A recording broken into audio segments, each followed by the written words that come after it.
Bonjour à tous, bienvenue sur la chaîne YouTube PowerCamp. Alors pour ceux qui nous suivent, on a promis une vidéo par jour pendant toute la durée du confinement. Et pour pouvoir tenir ce rythme, on est obligé de faire des vidéos qui demandent peu ou voire pas du tout de montage.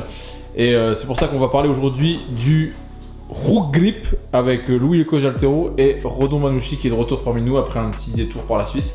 Qu'est-ce que tu as été faire en Suisse, Redon?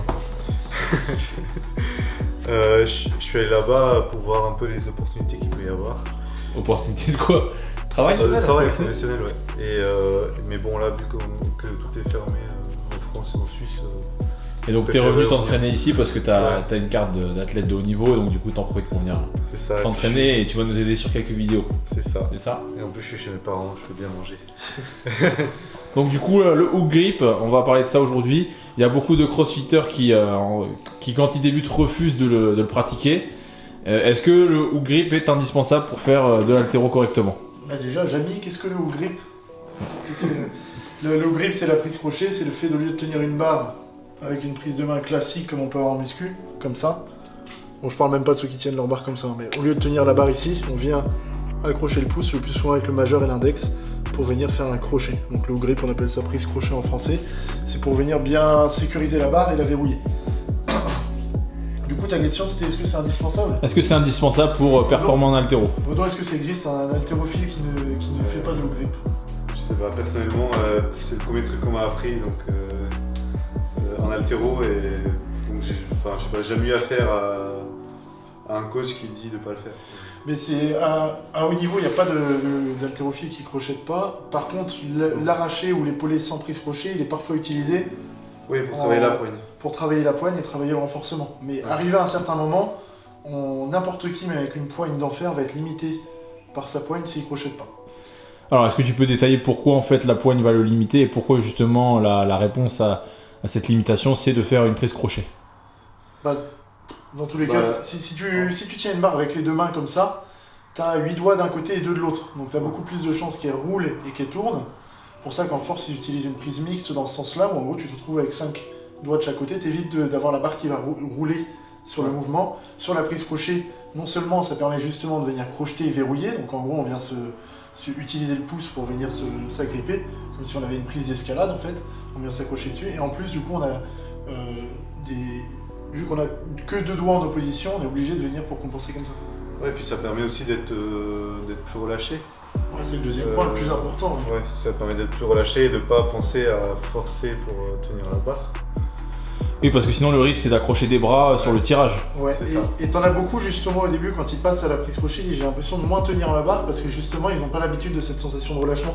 Ils ont l'habitude d'être hyper contractés, donc ils sentent les avant-bras qui bossent à fond pour serrer la barre le plus fort possible. Et quand tu viens leur dire faut venir crocheter, donc ils ont les mains et les avant-bras qui se relâchent, et du coup ils ont l'impression de moins bien tenir la barre parce qu'ils sont pas en train de la serrer aussi fort.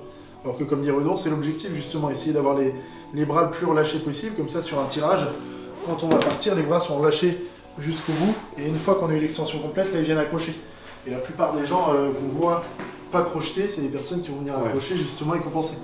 Et dernier petit point aussi, c'est même si vous ne sentez pas au départ que vous avez moins de poigne, la poigne elle est le plus importante au moment de l'accélération. Quand on va accélérer, c'est là où on va générer de la force, et il va falloir avoir de la poigne, et si jamais vous n'avez pas la poigne, le corps il va pas être con, il va accélérer moins vite. En fait, on va générer moins de force et moins de vitesse pour pas lâcher la barre justement. Comme ça arrive à Redon tout à l'heure. C'est ça. Mais ça c'était pour une autre raison, c'est que les sangles ont pété. Bah justement ça me permet de faire une transition et du coup l'intérêt des sangles dans tout ça aussi dans un entraînement d'haltéro, c'est justement de peut-être fatiguer moins le grip et de peut-être aussi fatiguer moins tout ce qui est, de se faire moins de cale sur le pouce parce que je sais qu'à force de faire du grip, surtout ceux qui n'ont pas l'habitude, c'est un peu un des freins au grip, c'est ça fait mal.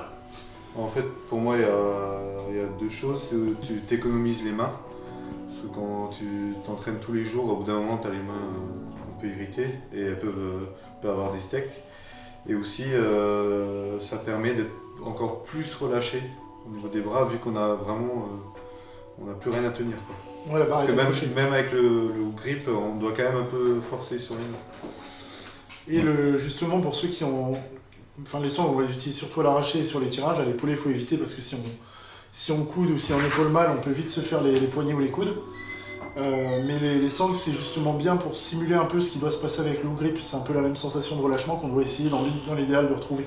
Donc c'est ce que tu pourrais préconiser par exemple quelqu'un qui fait du crossfit depuis un an et demi, qui n'a jamais fait de grip ou alors très peu et qui a pris l'habitude de s'entraîner avec un grip normal, peut-être de faire la transition en passant par les sangles avant? Les Ou sangles, alors t'es pour justement on coupe tout, on accepte de redescendre en charge et on fait du grip directement? Les sangles, ça va lui permettre de ressentir l'obligation de relâchement que tu as sur le mouvement.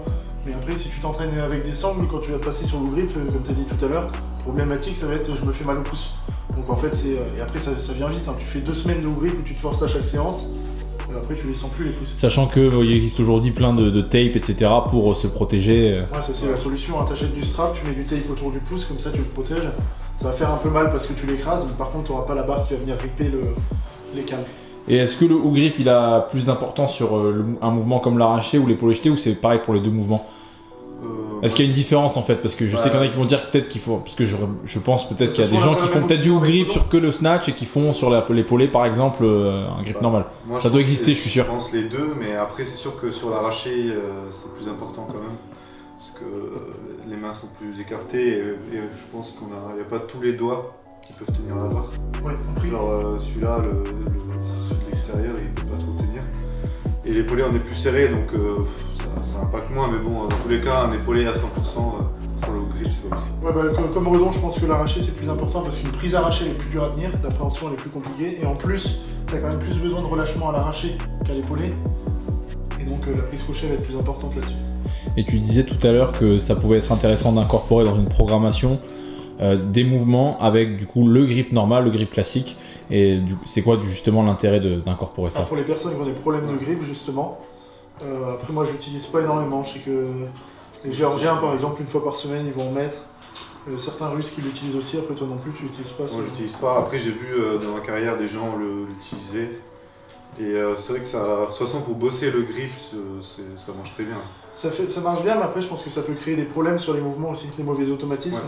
Donc ça peut être intéressant de le faire sur des soulevés de terre, te forcer à tirer sans prise crochet, ou alors comme disait Klokov, te forcer à faire des soulevés de terre lourds en prise crochet pour renforcer à fond justement.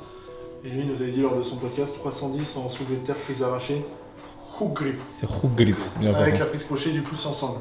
Ce qui est complètement différent d'un soulevé de terre prise serrée au niveau du ressenti sur la poigne. Ouais, même avec sangle, ça n'a rien à voir, hein. Un max.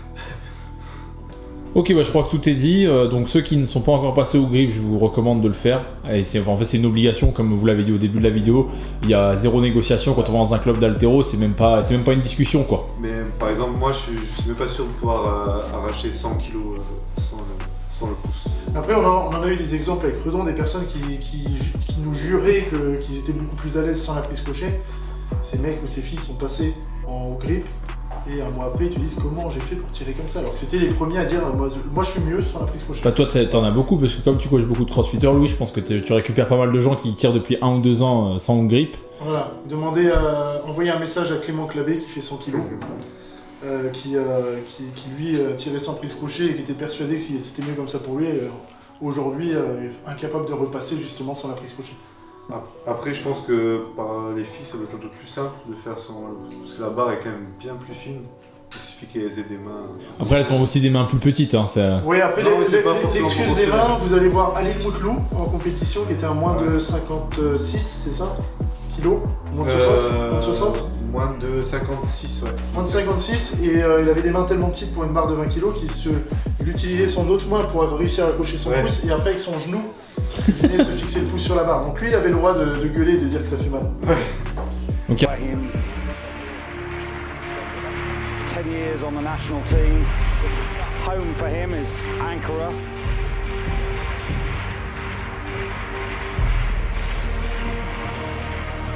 So yet another attempt at a world record. Yes, this is just half a kilo up on the one he's already set. So he does actually have 2 opportunities to try and achieve this. Taking the hook grip. Also with smaller hands it's much harder to grip the bar. Yes, the bar 20 kilos.